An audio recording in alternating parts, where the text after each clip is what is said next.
देश में राम राज्य की जो कल्पना की जाती थी, एक प्रकार का प्रत्यक्ष,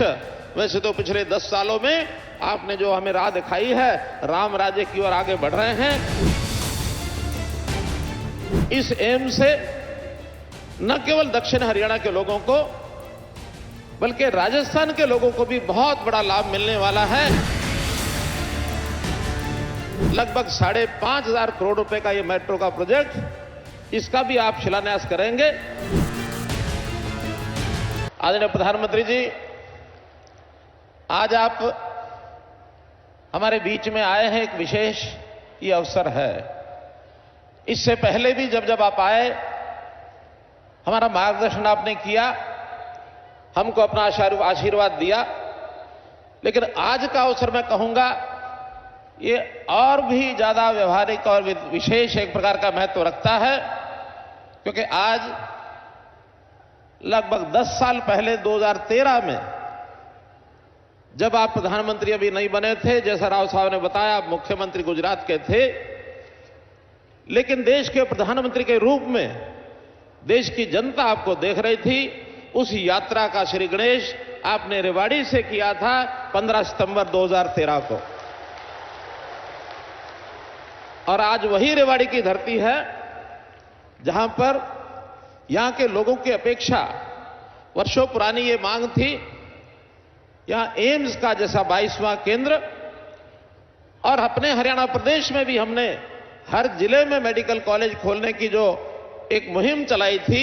उसमें भी इस एम्स का रेवाड़ी जिले के लिए बहुत बड़ा एक महत्व है, बहुत बड़ा एक योगदान है। इस एम्स से न केवल दक्षिण हरियाणा के लोगों को बल्कि राजस्थान के लोगों को भी बहुत बड़ा लाभ मिलने वाला है, क्योंकि यहां से 5 किलोमीटर दूर राजस्थान भूमि शुरू हो जाती है। तो इस नाते से इस एम की बनाने के भूमिका में, जैसा माजरा गांव, यहां के लोगों ने हमको अपनी पंचायती जमीन भी दी है, और यहां के प्राइवेट लोगों की जमीन को हमने खरीद करके और इसके लिए जमीन उपलब्ध कराई है। इसके लिए मैं माजरा गांव का भी बहुत बहुत आभार प्रकट करता हूं। आज के उद्घाटन और शिलान्यास में अन्य भी कई कार्यक्रम हैं, जिसमें मुख्य रूप से गुरुग्राम का मेट्रो स्टेशन जो प्रोजेक्ट है, लगभग 5,500 करोड़ रुपए का ये मेट्रो का प्रोजेक्ट, इसका भी आप शिलान्यास करेंगे, और ये भी बहुत जल्दी पूरा होकर के न केवल स्थानीय गुरुग्राम के लिए बल्कि प्रदेश देश के लोगों के साथ साथ बहुत बड़ी विदेशी कंपनियों के लोग भी यहां अपना निवेश करने के लिए आए हैं, व्यापार उद्योग करते हैं, उनको भी इसका लाभ होगा। मिलेनियम सिटी गुरुग्राम, उसकी प्रगति हमारे देश की प्रगति, प्रदेश की प्रगति में बहुत बड़ी भूमिका अदा करती है, उसका भी हमको लाभ मिलने वाला है। इसी प्रकार रेलवे के कई प्रोजेक्ट, हमारा इंफ्रास्ट्रक्चर, चाहे सड़क मार्ग हो, चाहे रेल मार्ग हो, चाहे हवाई मार्ग हो, पहला हमारा हवाई अड्डा हिसार में तैयार हो रहा है, बहुत जल्दी वहां डोमेस्टिक और इंटरनेशनल इस प्रकार की फ्लाइट्स का विषय भी शुरू होगा। रेलवे का जाल फैलाने में आज एक बड़ी रेल लाइन रोहतक से लेकर के हांसी तक, क्योंकि उसके कारण से पश्चिम हरियाणा दिल्ली से बहुत छोटे मार्ग से जुड़ जाएगा, उसका भी आप उद्घाटन कर रहे हैं, और अभी थोड़ी देर में वहां पर पहली रेलवे गाड़ी जो है उसको शुभारंभ करने के लिए आप हरी झंडी दिखाएंगे। रेलवे के इतिहास में यह भी एक बहुत बड़ा दिन हमारे लिए है। और ऐसे ही जैसे बहुत प्रकार के सांस्कृतिक महत्व की बातें हम आज देख रहे हैं, अपने देश की जनता उस ओर कैसे आगे बढ़ रही है। 22 जनवरी का वो दिन,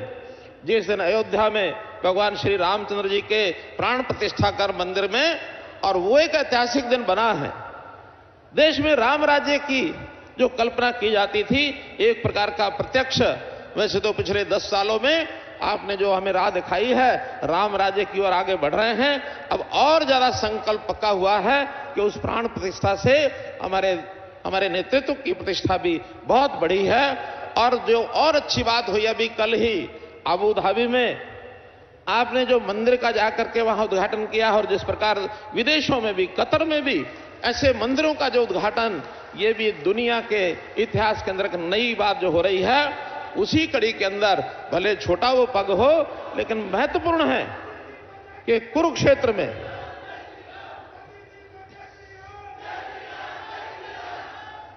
कुरुक्षेत्र में भगवान कृष्ण की धरती, महाभारत के काल को हम याद रखते हैं, उनके इतिहास में पढ़ते हैं, लेकिन उसका प्रत्यक्ष कोई ऐसा केंद्र जिसका अनुभव आज किया जा सकता है तो लगभग 250 करोड़ से लेकर यानी इससे भी ज्यादा राशि का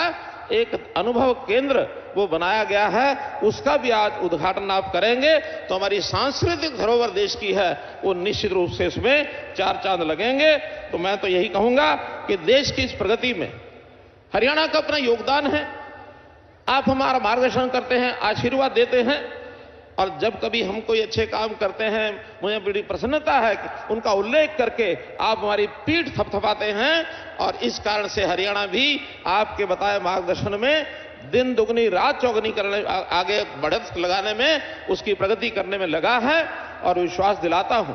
जो आपकी हरियाणा से अपेक्षाएं हैं उसको हम पूरा करेंगे। अपना देश दुनिया में एक विशेष स्थान प्राप्त करे, 5वीं शक्ति से हम तीसरी शक्ति, आर्थिक शक्ति दुनिया में बन जाएं। दुनिया के अंदर भारतवर्ष को विश्व गुरु कैसे कहलाया जाए, इसमें जो भूमिका है, मैं विश्वास दिलाता हूं कि आप हरियाणा से जो अपेक्षा करते हैं उसको हम पूरा करेंगे। आज इस अवसर पर मैं हरियाणा की 2 करोड़ 80 लाख जनता की ओर से आपका अभिनंदन करता हूं, स्वागत करता हूं, आपका आभार और धन्यवाद प्रकट करता हूं कि आज इस अवसर पर हमारा मार्गदर्शन करने के लिए आए हैं। बहुत बहुत धन्यवाद, बहुत बहुत आभार।